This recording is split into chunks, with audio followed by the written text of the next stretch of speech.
Hani, yang kes ni perasaanku dari tahun lepas sudah baru jatuh hukuman Kenapa patah tu Kalau mengenai dengan keadilan jenayah Hani Dini, bukannya capat saja, ada prosedurnya. Bermacam-macam sebenarnya yang harus dilalui. Jadi kalau kan tahu, kita ni tanyakan bersama dengan tetamu kita ni. Dalam segmen bicara undang-undang ini Auda, kita ni akan mengetahui mengenai dengan sepintas lalu prosedur keadilan jenayah. Bersama dengan tetamu kita yang sudah berada di studio, kita bersama dengan Yang Mulia Pengiran Muhammad Khairul Nizam bin Pengiran Haji Muhammad Yasin, seorang peguam kanan. Assalamualaikum Tuan. Waalaikumsalam. Apa kabarnya Tuan Pengiran? Alhamdulillah. Terima kasih kerana menjemput saya pagi ini. Alhamdulillah. Dan terima kasih Tuan kerana datang ke Rampai Pagi, menyerikan lagi Rampai Pagi. Di hari Ahad hari ini, kita menambahkan ilmu pengetahuan kita bersama mengenai dengan sepintas lalu prosedur keadilan jenayah. Jadi sempatlah tadi Tuan menyampaikan sedikit sketsa. Yang itu yang sering kita ni lihat. Senario yang biasa kita lihat. Kes satunya orang batah, baru jatuh hukuman. Tapi tadi dah tahu proses-proses yang sebenarnya kenapa ia batah, kenapa ia lama, pasalnya banyak proses-proses yang akan tanya-tanyakan kepada Tuan. Tapi untuk memulakan barangkali lebih molek rasanya dimulakan sampai pagi hari ini dengan memberikan peluang pada Tuan Pengiran untuk memberikan sedikit mukadimah mengenai dengan topik yang tadi pilih untuk tadi sama-sama bincangkan hari ini. Sepintas lalu prosedur keadilan jenayah. Silakan Tuan. Terima kasih. Prosedur jenayah ni, bila saya kata prosedur jenayah, ini merangkum kira semua enforcement agency, polis, custom, immigration, biro narkotik. Dia akan bermula dengan satu aduan. Bila ada aduan, pihak berkuasa akan menyiasat. Bila pihak berkuasa menyiasat dan mendapati ada suspek dan suspek ini ditangkap, jadi bermula proses keadilan jenayah bagi suspek tersebut.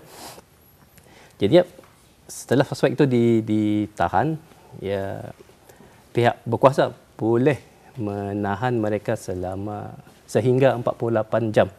48 jam.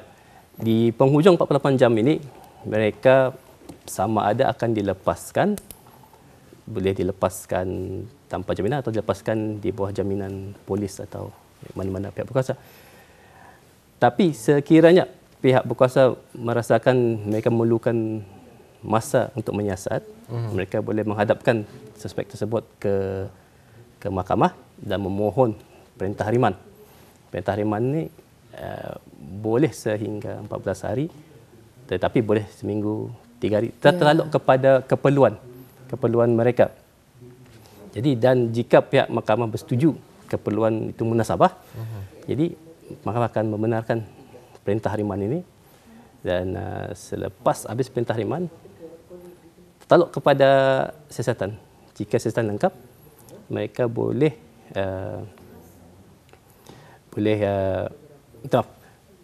bila mereka minta perintah riman, mereka perlu menghadapkan ke pihak pejabat peguam negara, khususnya bahagian keadilan jenayah.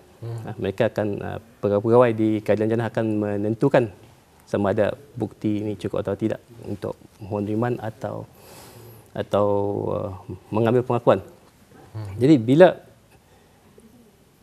ditetapkan pengakuan boleh diambil, artinya pengakuan dia artinya sama ada yang mengaku bersalah atau mengaku tidak bersalah.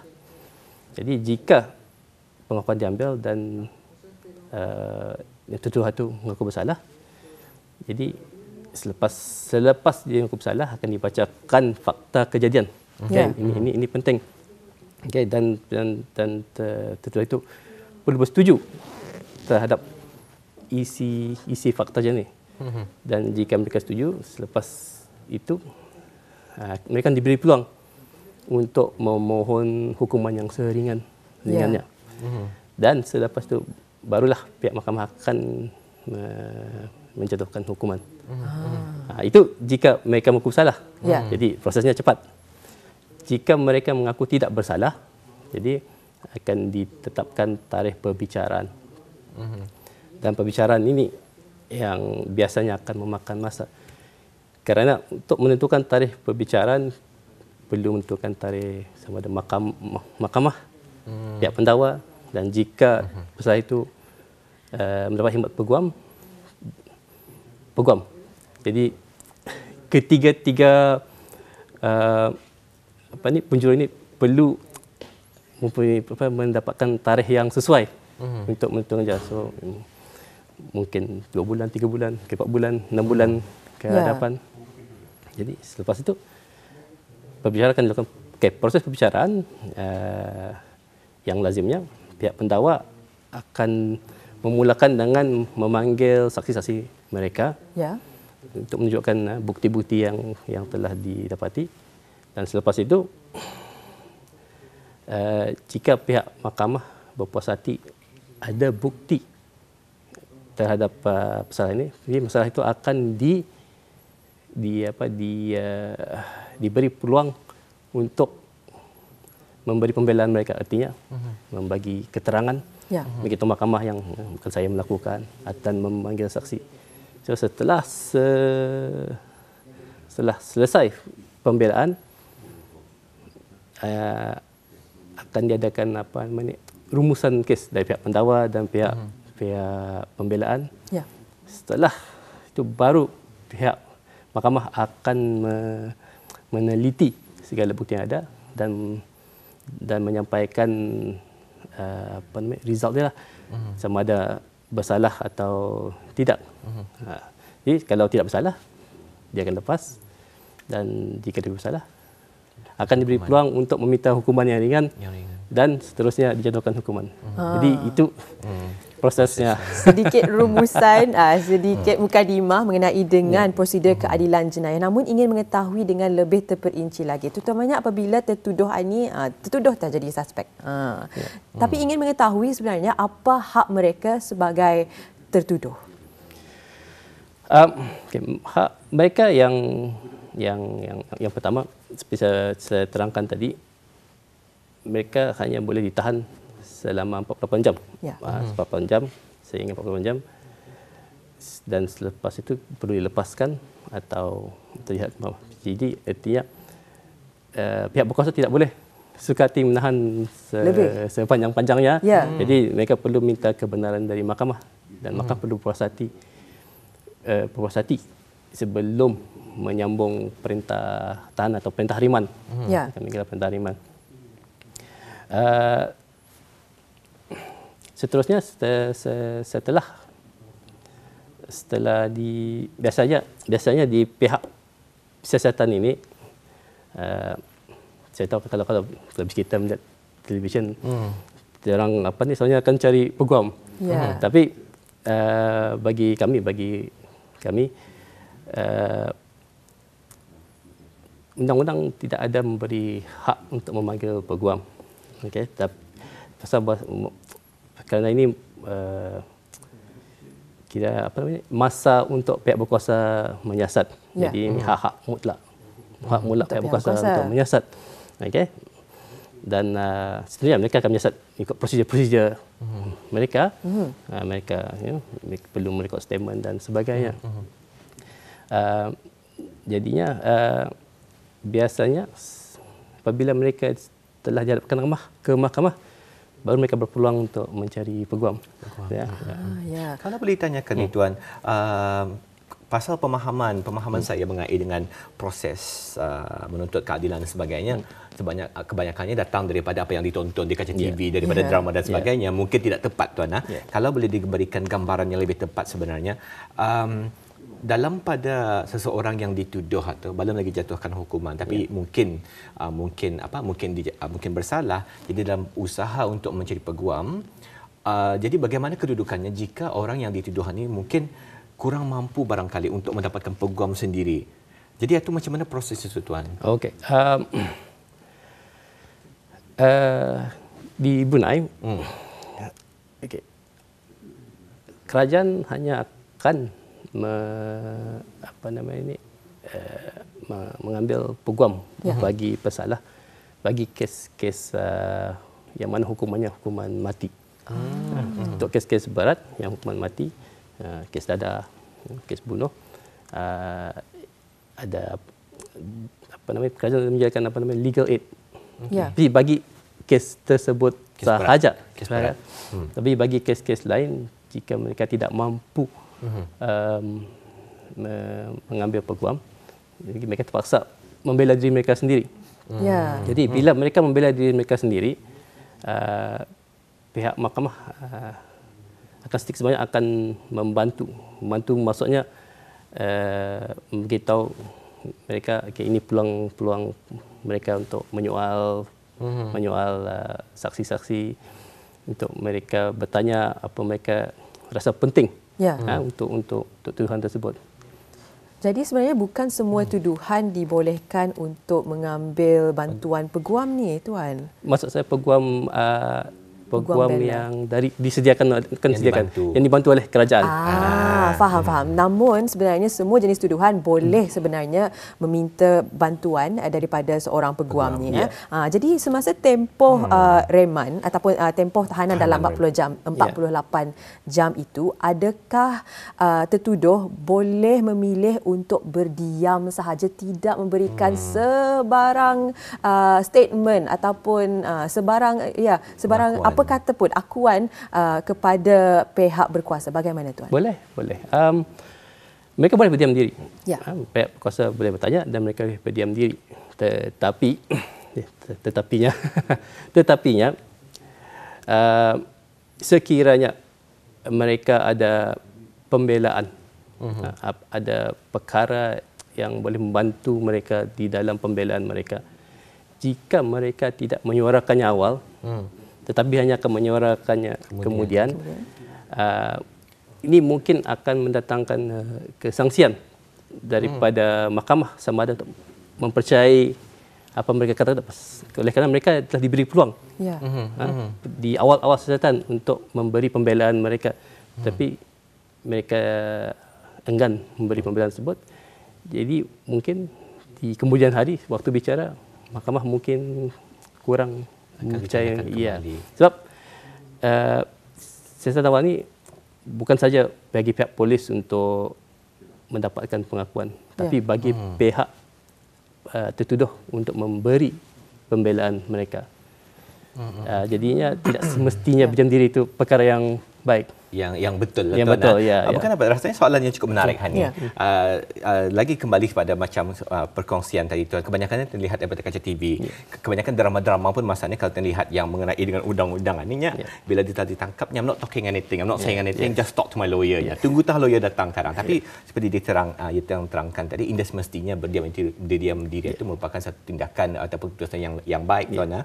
Jadi kalau boleh tanyakan lagi ni, Tuan. Dalam pada proses menjatuhkan hukuman, jadi masih dalam tempoh perbicaraan, adakah pihak mahkamah ataupun pihak-pihak yang tertentu boleh mengeluarkan maklumat peribadi ataupun contohnya saja mungkin gambar ataupun sebagainya mengenai dengan kes-kes tersebut? Adakah boleh dikongsikan ataupun selagi belum jatuh belum lagi dapat dikongsikan? Macam mana ni, Tuan, kedudukannya? Tiada halangan bagi surat khabar dan sebagainya. Tidak ada halangan untuk mengongsikan data-data peribadi dan gambar. Tetapi tapi orang lain mesti faham. Mereka ni belum lagi bersalah. Belum lagi bersalah. Mereka ni dituduh dan didakwa. Sebab asas yang penting bagi keadilan jadilah ialah seorang itu adalah innocent until proven guilty. Walaupun telah dipaparkan di surat khabar, tapi tak berarti mereka itu bersalah. Tapi menjawab soalan yang asal, tidak ada halangan. Satu soalan lagi. Sebab dalam kebelakangan ini banyak saya lihat dalam sosial media dan sebagainya, kes-kes yang berlaku di luar negara ni, Tuan. Jadi ada disoalkan, ada kemusykilan berlaku, kenapa sesetengah orang yang dituduhan ni boleh menutup muka dan sebagainya, setengah itu indah menutup muka nampak di media sosial dan disirkulat dan sebagainya. Macam mana kedudukannya sebenarnya, Tuan? Adakah orang yang tuduh bersalah itu berhak untuk merahsiakan identitinya, menjaga privasi, menutup muka dan sebagainya, ataupun tiada pilihan sebenarnya? Macam mana, Tuan? Ini sekiranya digambar di luar mahkamah dan sebagainya. Kira sama-sama hak lah, Tuan. Kira media hak menggambar, tapi pihak bersalah kalau anda mahu pun boleh je kalau akan menutup mukanya, anda seperti ditayangkannya mukanya kepada. Jadi boleh kalau orang kan mengcover. Itu kira menuntut hak ataupun bagaimana tu Tuan? Bukannya menuntut hak.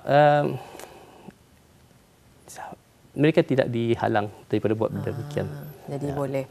Sebenarnya saya ingin mengetahui mengenai dengan prosedur menghadapkan bahan bukti. Kalau kita ni melihat di drama-drama, kadang-kadang bahan bukti itu secara spontan disampaikan sewaktu pembicaraan itu. Sebagai satu dramatic effect lah kata orang. Tapi kalau di negara Brunei Darussalam, boleh atau tidak bahan bukti itu dihadapkan pada waktu pembicaraan itu juga ataupun sebenarnya mesti melalui prosiding sebelum itu? Bagaimana Tuan? Okey. Di dalam pembicaraan apa nama ini untuk keadilan sewajarnya for fair trial, ada prosedur dalam English discovery. Artinya pihak pendakwa perlu memberitahu bahan bukti apa mereka, dan biasanya memang mereka akan beritahu bagi pihak-pihak pembelaan statement yang akan mereka gunakan, bukti yang mereka perolehi dari pembicaraan. Jadinya semasa berbicara no surprises lah. Jadi bagi pihak pembela, mereka akan tahu apa yang pihak pendakwa akan mengemukakan bagi membuktikan kes mereka. Jadi no surprises. Jadi itulah. Jadi kalau orang yang dipanggil untuk mengemukakan bukti pun memang sudah tahulah. Memang sudah tahu, ya. Jadi indahlah sebenarnya macam kalau lihat jadi drama-drama ni Tuan, terkejut ya. Syanur ni datang ke mahkamah terkejut dan sebagainya. Jadi memang sebenarnya tidak berlaku yang sebegitu. Itulah. Jadi sebenarnya kita ni kesuntukan masa ni Tuan. Sedikit kesimpulan sebelum kita ni berikan laluan kepada siaran berita. Silakan Tuan. Okey. Ya memang proses keadilan ini kadang-kadang boleh singkat, kadang boleh lama. Biasanya kalau proses lama itu kerana ada perbicaraan. Dan perbicaraan ini memang memakan masa. Sebab itulah kadang-kadang kalau buka surat khabar, ini sudah selesai, ini belum selesai. Sebab itu tertaluk kepada tiap-tiap kes. Kalau orang itu mengaku bersalah, ia akan selesai laju. Kalau mengaku tidak bersalah, mungkin akan memakan masa. Dan proses keadilan ini memang telah ditetapkan untuk menjaga keadilan semua pihak. Untuk tertuduh, pihak pendakwan dan aduan-aduan. Jadinya memang kadang-kadang kami rasa macam tidak adil, tapi memang proses ini seadil-adilnya lah untuk semua pihak. Syukur Alhamdulillah, menjaga hak semua pihak dan kepentingan semua pihak. Terima kasih. Kita ucapkan menjunjung kasih kepada Yang Mulia Pengiran Muhammad Khairul Nizam bin Pengiran Haji Muhammad Yassin, Peguam Kanan, kerana telah pun menghuraikan sebentar tadi mengenai dengan sepintas lalu prosedur keadilan jenayah. InsyaAllah kita akan bersua lagi Tuan. Assalamualaikum. Assalamualaikum Tuan Pengiran. Terima kasih Tuan Pengiran. Terima kasih.